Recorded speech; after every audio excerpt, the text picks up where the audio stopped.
Hi everyone, today I'm going to be showing you how to cook the perfect white basmati rice. It may sound like it should be easy, but getting basmati rice to be the perfect texture can take some practice. When I say the perfect texture, I mean fluffy, no clumps, not sticky, evenly cooked and soft grains of basmati rice. In Urdu we call this khila hua dana, and that's what we're after today. I hope you find this video helpful and stick around to the end of the video where I answer some frequently asked questions.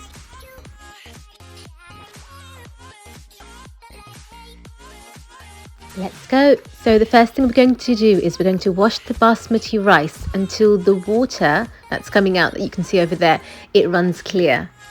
You will need to rinse the rice out quite a few times. It might take up to 8 or even 10 rinses.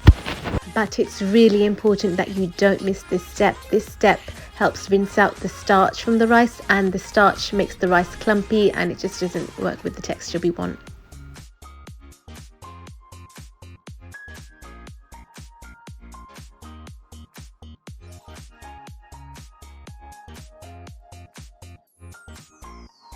Once the water runs clear, we're going to soak the rice for a minimum of 30 minutes.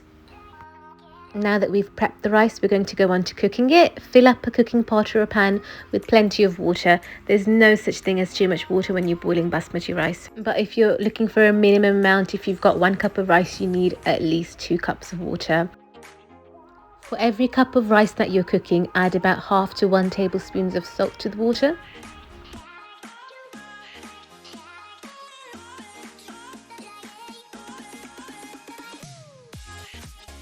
Allow your water to come to a boil, and once it's at a vigorous rolling boil, drain the rice that you were soaking and add it in. If you're so inclined, you can also add a small stick of cinnamon. This adds a sort of aromatic fragrance to your rice, and if you like it, go for it.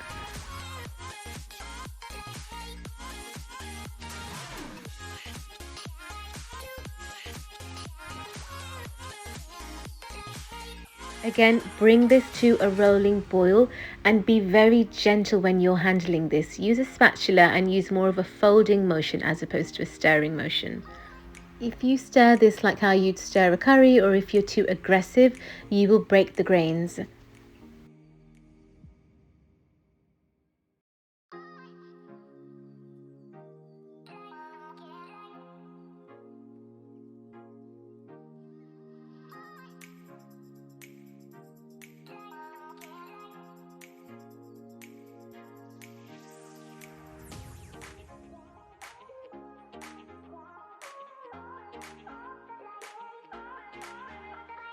So keep cooking the rice until it's about 80% done. So you might be wondering, how on earth am I meant to know when it's 80% done? So what you want to do is, using a spatula, grab hold of a few grains of rice and apply some pressure using your fingers or your nails. What you'll find is you will feel some brittleness. It will break into small pieces, but it won't be soft and tender like how you'd expect basmati rice fully cooked to be like. Getting to this stage took about 6 minutes for me, but it might take longer for you depending on how long you soaked your rice for and other factors, so keep an eye out for it. Drain the water out of the rice over a colander.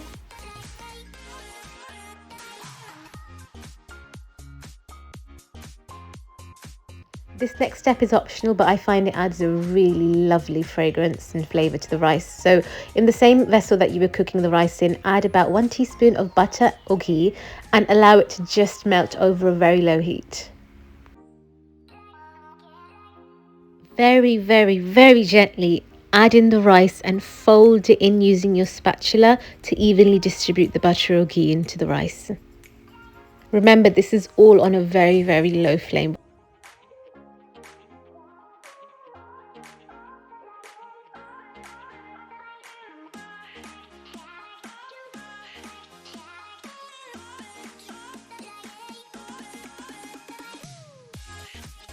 Once the butter or ghee has been evenly distributed into the rice, you want to place a tawa or a flat pan under the rice. Then place a lid over the rice that's been lined with a clean cloth. This process is called dum in Urdu, which essentially just means steaming. We're going to steam the rice now. And what the cloth will do is it's going to help draw out some excess moisture from the rice. We're going to steam this for 15 to 20 minutes over a very, very, very low heat.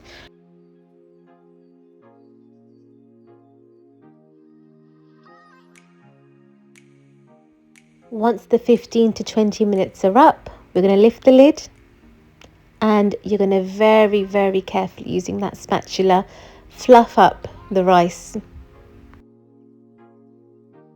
The rice is going to be so delicate right now, so you need to be so careful not to stir, not to handle it too aggressively or vigorously, and just be patient with the folding.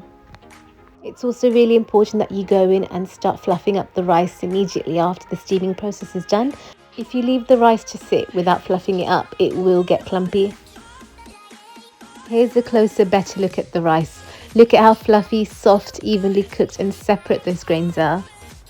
So I hope this video has shown you it's not hard to get the perfect texture for basmati rice. It's just you need a certain technique.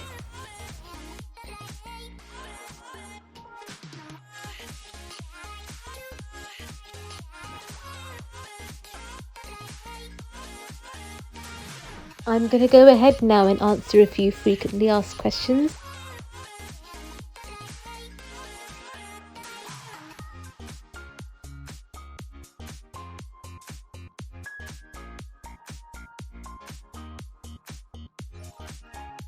So the first questions are to do with how much to wash the rice. So in my experience, I've been able to get the water to come out clear in about 5 to 8 washes. With some lower quality basmati rice, you might have to wash it, more than 10, 12, 15 times before the water comes out clear. My only advice here is just to keep on going until the water begins to run clear. Once it's running clear, you don't need to wash it anymore. And if you find that it's not running clear, even though you've washed it up to 10 to 15 times, just leave it after that. That's the best you'll probably get. It's probably a low quality basmati rice, which is why it's releasing so much starch.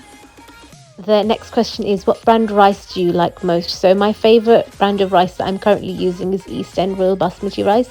You can find that at most supermarkets. I also like Tilda extra long basmati rice. I'm a fan of Shama basmati rice, and Zebra basmati rice is also good too. If you can't get hold of any of those brands of rice, I'd recommend going for any extra large labeled basmati rice. Next question is about the size of pan to cook the rice in. So I personally prefer to use a wider pan, sort of like the one that I've used in the video, like a wok, a karai, something like that. I prefer that because I feel like the rice is just fluffier. If you use a pot that's taller but slimmer, I find that it weighs down a lot of the rice that's below the top layer. So this is just a personal preference. I've made rice in pots like that and it's turned out absolutely fine. But if I have to express my preference, it's for pans that are wider.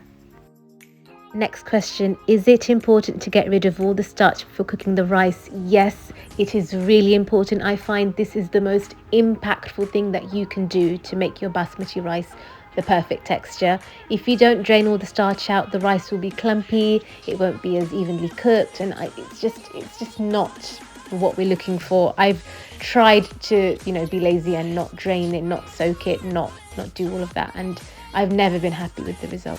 So yeah, don't skip that step out. Whatever you do, don't. On to the next question. Does it matter if you wash with hot or cold water?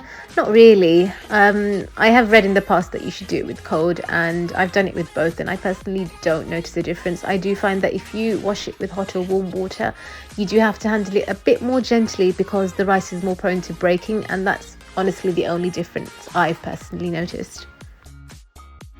On to the final question, which I thought was a really good question, is which method is better? So the absorption method or boiling it like pasta and then draining? So the method I just showed you was boiling, draining and then steaming. And this is the method I always use for when I'm making plain white basmati rice. I do the absorption method when I'm making plain basmati rice in the instant pot, and it's been good overall, but I do find there's a very slight bit of clump and stickiness in there that I just can't get rid of. And my theory is that that's some excess starch which hasn't come out of the rice. When you boil and then drain the rice, I feel like it gets rid of that last bit of starch that's still in the rice. But having said that, if you have a preference for the absorption method because it's easier, then there's no harm in using that instead of this method. Thank you so much for watching this video. I hope you've learned something new from this. If you have any questions or you want to add anything to this, please let me know in the comments below and I'll get back to you. If you haven't already, please subscribe to my channel. I'd appreciate it so much. Take care. Bye bye.